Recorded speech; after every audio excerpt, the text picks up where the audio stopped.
Welcome to my channel. ఈరోజు date September 8. ఈరోజు weight loss జర్నీలో డే 5 అనమాట. ఇక నిన్న వినాయక చవితి రోజు చేసిన తిండి మీద దండయాత్ర తర్వాత ఇవాళ మార్నింగ్ హాట్ వాటర్తో అయితే స్టార్ట్ చేశాను. తర్వాత నేను ఒక డిటాక్స్ డ్రింక్ తీసుకున్నాను. నైట్ జీలకర్ర సోంపు వాము నానబెట్టి మార్నింగ్ బాయిల్ చేసుకొని ఈ డిటాక్స్ డ్రింక్ తాగుతున్నాను. ఇది ఏంటంటే వెయిట్ లాస్కి ఒక్కటే కాకుండా నాకు ఎసిడిటీ ఉంది, దానికోసం బాగా రెమెడీ లాగా ఉపయోగపడుతుంది, అందుకని దీన్ని కంటిన్యూ చేస్తున్నాను. ఇక నేను బ్రేక్ఫాస్ట్ కోసము అంబలి అయితే తీసుకున్నాను. ఈ అంబలి వచ్చేసి నేను ఏం చేశాను, నిన్న వినాయక చవితిలో ప్రసాదాలన్నీ తిన్నాం కదా, సో రైస్ మిగిలిపోయింది. ఆ రైస్ని రాగి పిండితో పాటు కలిపి బాయిల్ చేసి నైట్ పెట్టేశాను. అలాగే మార్నింగ్ అంతా అది నైట్ అంతా అలాగే ఉన్న తర్వాత మార్నింగ్ ఏం చేశానంటే దాంట్లో కొంచెం ఉప్పు, అలాగే దాంతోపాటు పెరుగు వేసి వాటర్ పోసి బాగా లూజ్గా ఇలా కలుపుకున్నాం అనమాట అంబల్లాగా. దీనివల్ల ఇది ప్రోబయోటిక్ ఫుడ్ కాబట్టి వెయిట్ లాస్కి కూడా ఉపయోగపడుతుంది. రాగి పిండి ఫైబర్ కంటెంట్ ఉంటుంది. దాంట్లో నంచుకోవడానికి నేను ఇలా వేయించిన పల్లీలు అనేవి తీసుకున్నాను. బాగా మధ్యలో క్రంచీగా ఉంటుంది. దీంతోపాటు ఏదైనా చట్నీ తీసుకుంటే చాలా బాగుంటుంది. బట్ దీంతోపాటు నేను బయట తీసుకున్న వడలు అయితే తీసుకున్నాను, 3 వడలు. దాంట్లో 2 వడలు నావి, ఒకటి అయితే నేను తినలేదు. బయట ఫుడ్ అయితే అవాయిడ్ చేయాలి, బట్ ఈరోజు అయితే తినేసాను. నేను అంత తిన్న తర్వాత మళ్ళీ ఈరోజు బ్రేక్ఫాస్ట్ తీసుకోకూడదు అనుకున్నాను, కానీ మిగిలిపోద్దని తీసుకున్నాను అనమాట.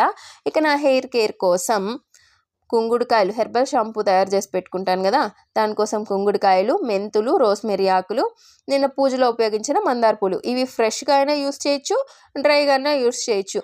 దీనివల్ల యూజ్ ఏంటి అంటే ఈ మందార పూలు వేయడం వల్ల ఈ హెర్బల్ షాంపూ అనేది కొంచెం థిక్గా వస్తుంది అనమాట. అలాగే దాంతోపాటు ఇది కండిషనర్ లాగా స్మూత్గా కూడా వస్తుంది ఈ మందార ఆకు కానీ మందార పూలు కానీ యూస్ చేస్తే. అందుకని అది వేసుకుంటాను. ఒకవేళ లేకపోతే స్కిప్ చేసేస్తాను, ఇది ఆప్షనల్ అనమాట. ఇక నా బ్రేక్ఫాస్ట్ అయిపోయింది కదా, ఆఫ్టర్నూన్ లంచ్ అయితే నేను ఏం తీసుకోలేదనమాట. అది ఒక మంచి పని చేశాను. ఇక ఈవినింగ్ వచ్చేసి బత్తాయిలు తీసుకున్న ఫ్రూట్స్గా. ఇది సీజనల్ ఫ్రూట్ అండ్ ఈ ఫెస్టివల్స్ వల్ల ఎక్కువ అమ్ముతున్న వల్ల ఎక్కువ కొనుక్కొని పెట్టుకోను అనమాట పూజకి, అందుకని అవి డైలీ తీసుకుంటూ ఉన్నాను. ఈ కేజీ అయినా నేను ఈజీగా తినేస్తాను, ఎందుకంటే నా దగ్గర ఒక టెక్నిక్ ఉంది, ఒలుచుకోవడం ఇలాంటివి ఏమి ఉండదు. ఒక కాయని 4 నిలువు భాగాలుగా వస్తాను, ఒక్కొక్క దెబ్బ తీసుకొని దాంట్లో ఉండే జ్యూస్ని పీల్చేసి ఆ లోపల ఉండే పల్పుని తినేస్తాను అనమాట, గింజలా ఊసేస్తాను. ఇట్లాగా ఈజీగా చాలా కాయలు తినేస్తాను అట్లాగా. అందుకని ఆ ఫ్రూట్స్ అనేవి తీసుకుంటున్నాను అనమాట. ఈరోజు కొంచెం హెవీగానే తీసుకున్నాను, ఆఫ్టర్నూన్ లంచ్ లేదు కాబట్టి. కాకపోతే మంచి హెల్తీ ఫుడ్ అయితే తీసుకోవాలి, జంక్ ఫుడ్ జోలికి వెళ్ళకూడదు అనుకున్నాను. కానీ మా వారు ఈవినింగ్ పానీపూరి తీసుకొని వచ్చారు, పానీపూరి తినాల్సి వచ్చింది. పానీపూరి వెయిట్ లాస్కి ఉపయోగపడుతుంది అంటే అదేమో నాకు తెలియదు, కానీ కొంచెం టెంప్ట్ అయ్యాను అనమాట తీసుకొని రావడం వల్ల. యాక్చువల్లీ ఫస్ట్ ఇది డే 5 కదా, 3 రోజులు మాత్రం స్ట్రిక్ట్గా చేశాను, 4వ రోజు పండగ వల్ల పోయింది. ఈరోజు మార్నింగ్ తిన్నాను, ఈవినింగ్ ఫ్రూట్స్ తీసుకున్నా, మంచిగానే ఉంది, 2 హెల్దీ ఫుడ్సే.